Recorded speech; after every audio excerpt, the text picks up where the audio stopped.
বন্ধুরা, আমার রোমু হিস্ট্রি চ্যানেলে বহুদিন পরে আবার একটা নতুন ভিডিও নিয়ে চলে এসেছি। জম্মুর আরও একটা জায়গায় গিয়েছিলাম আমরা। 8:30 বাজে আমরা বাদেরবা দিকে যাচ্ছি। সেটা হলো বাদারবা। সকাল 8:30 নাগাদ কাটরা থেকে রওনা হলাম একটা ট্যুর এজেন্সির সাথে। শহর থেকে দূরে বাঁ দিকে এই রাস্তা দিয়ে গেলে হেলিপ্যাড পড়ে, যেটা বৈষ্ণোদেবী মন্দির সোজা যায়। ক্রমশ কাটরা শহর ছাড়িয়ে বাইরের দিকে এগিয়ে চলেছি আমরা। নীল আকাশে পেঁজা তুলোর মেঘ আর দুধারে বড় বড় গাছ। কিছু দূর গিয়ে দর্শন করলাম ভৈরবনাথের মন্দির। রাস্তার দুধারে এই এত বড় আকাশ আর পাহাড় দেখতে দেখতে আমরা হাইওয়ের ধারে একটা দোকানে ব্রেকফাস্ট করতে এলাম।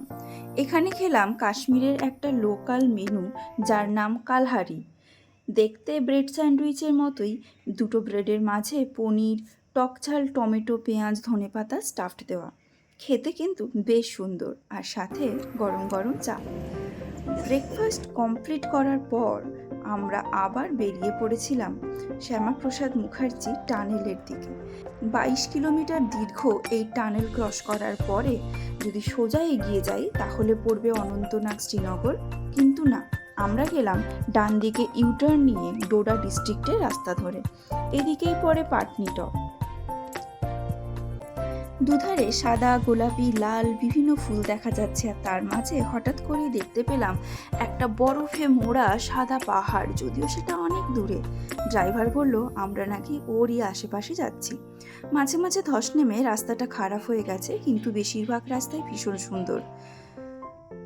যেহেতু দূরে কালো মেঘ ছেয়ে আসছে, মনটা আবার ভারী হতে শুরু করলো, কারণ বুঝতে পারছি ওয়েদার বেশ খারাপ হতে শুরু করেছে। এখানে রাস্তায় প্রায় 6 থেকে 7 বার সিকিউরিটি চেকিং হলো। অঝোরে বৃষ্টি শুরু হয়েছে, আমরা ঘুরতে যাব আর বৃষ্টি হবে না, এটা তো হতেই পারে না। আমরা অভ্যস্তও হয়ে গেছি এতে, তাই মন খারাপ করে লাভ নেই। হঠাৎ করেই দেখতে পেলাম আমরা পাহাড়ের অনেক কাছে চলে এসেছি, আর অলরেডি ছোট ছোট বরফে স্তূপ দেখা যাচ্ছে। যেহেতু বৃষ্টি হয়েছে আর সেই জন্যে বরফগুলো খুব একটা পরিষ্কারও নয়, কিন্তু এই বৃষ্টি মাথায় করে নামবো কী করে, সেটাই হচ্ছে এখন আমাদের মেন চিন্তা। ভগবানকে ডাকছি যদি একটু বৃষ্টি বন্ধ করে দেয়। হলেও তাই। এই যে ছোট ঘর দেখছেন, এটা নাকি গ্রীষ্মকালে যারা ছাগল চড়াতে আসে তারা এখানে গরমে রেস্ট করেন। এখন যদিও বরফে ঢাকা। আমরা এখন এসেছি বাদারওয়া। এখানে এটা জম্মুর মধ্যেই পড়ে। এখানে প্রচুর বরফ জমে আছে, এখনো প্রচুর বৃষ্টি পড়ছে, ভীষণ ঠান্ডা লাগছে, বাট মাঝে মাঝে ওয়েদারটা ভালো হয়ে যাচ্ছে, সেই জন্য খুব সুন্দরও লাগছে। টুরিস্ট খুব বেশি নেই, শীতকালে অনেক বেশি ছিল, এখন অনেক কম আছে। জীবনেই প্রথমবার বরফের রাজ্যে এসেছি, তাই আনন্দ ধরে রাখতে পারছি না। যেহেতু টুরিস্ট খুব কম, সেই জন্য চিৎকার চেঁচামেচি নেই। কিছু জায়গায় টায়ার বেঁধে স্লাইডিং করানো হচ্ছে, কষ্ট করে ওপরে উঠছে কারণ স্লাইডিং করবে, বাট উঠতে গিয়ে স্লাইডিং এর জন্য ওপরে উঠতে হবে, বাট উঠতে গিয়ে একটা কমেডি। মনে হচ্ছে কেউ কলা গাছে সর্ষের তেল আচ্ছা করে মাখিয়ে দিয়েছে, তাই সবাই স্লিপ খেয়ে খেয়ে পড়েই যাচ্ছে বারবার।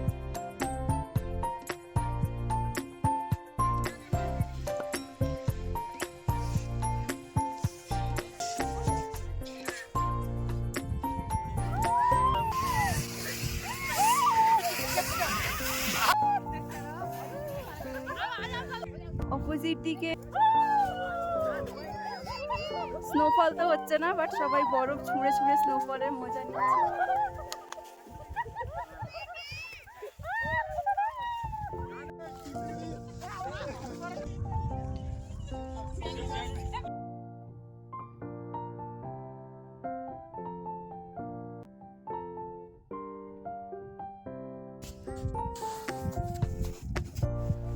Lord of the rings, lord of the ice. এটা হচ্ছে আমার সিংহাসন। ব্যাঙাচির মতো সিংহাসনে বসেছে। তোমরা কি বুঝবে রাজার ব্যাপার? ব্লাডি সেনাপতি, গরিব রাজা আমাদের। বরফ নিয়ে নিজেদের মতো করে বেশ কিছুক্ষণ এনজয় করার পর খিদে পেতে চা আর ভেজ ম্যাগি অর্ডার করলাম দোকানে। আর এত বৃষ্টির জন্য ঠান্ডা লাগছে যে আগুন পোহাতে বসে 20 টাকাতেও চা পাওয়া যাচ্ছে। আর 60 টাকায় ম্যাগি, আদা চা, অপূর্ব। মার্কেট থেকে এত দূরে এসেও খাবারের দাম বেশ কমই লাগলো, যেটা জমজমাট মার্কেটের থেকেও বেশ কম। এখনও প্রায় কোমর পর্যন্ত বরফ রয়েছে, যতই নাকি বৃষ্টি পড়বে তত বরফের পরিমাণ কমবে। উপরে চলে এসেছি, পাইন গাছ আমার থেকে ছোট, আমি এত ছোট মানুষ হয়ে পাইন গাছে করি, নিজেকে আমাকে লম্বা পেয়েছি।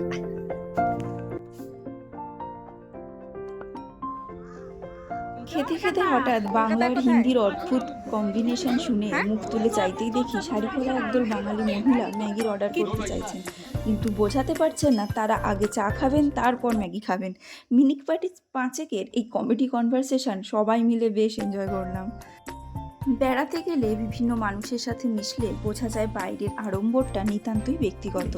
4 ডিগ্রি টেম্পারেচারেও সুতির শাড়ি পরা যায়, হাসি মজা করে এনজয় করা যায়, মন খুশি রাখা যায়।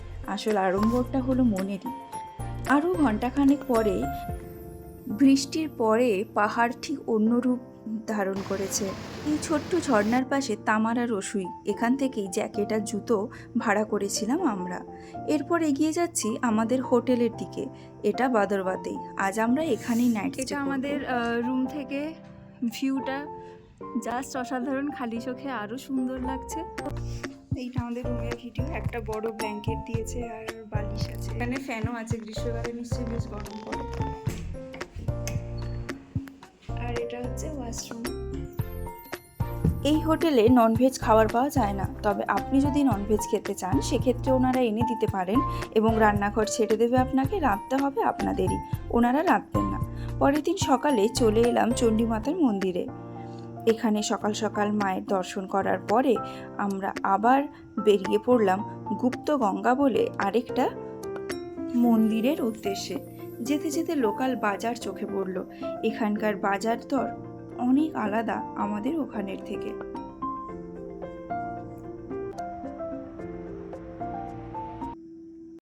চলে এলাম গুপ্তগঙ্গা মন্দিরে।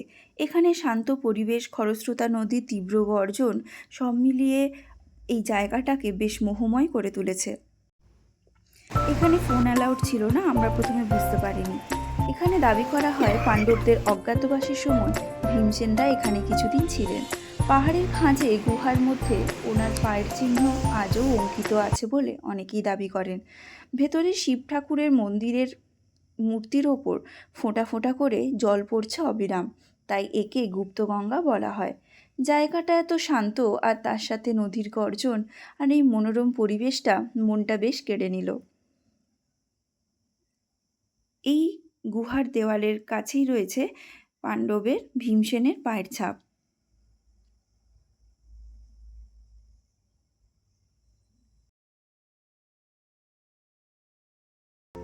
এরপরে যাওয়ার কথা ছিল পাটনিটপ, কিন্তু গরমকাল বলে এখন আর বরফ নেই, তাই সেই বিউটি পাবো না, সুতরাং পাটনিটপ যাওয়া ক্যান্সেল করলাম। মাঝে একটা পার্কে বেশ কিছুক্ষণ সময় কাটালাম আমরা, কারণ হাতে এখনও সময় আছে। বিকেলবেলায় জম্মু থেকে বাস ধরে আমরা যাব দিল্লি এবং তারপর দিল্লি থেকে আবার ফ্লাইট ধরে কলকাতা।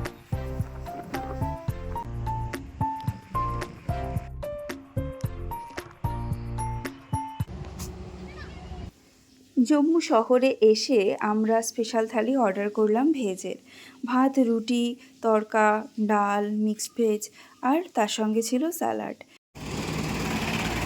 এই জায়গাটা সুভাষ পার্কিং, এখানে লক্ষ্মী হলিডেজে দিল্লি যাওয়ার বাসগুলো ছাড়ে।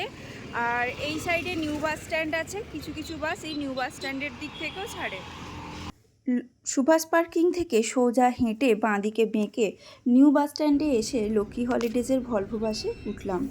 উপরে দুটো সিট। সন্ধে 6টায় ছাড়বে এই বাসটা।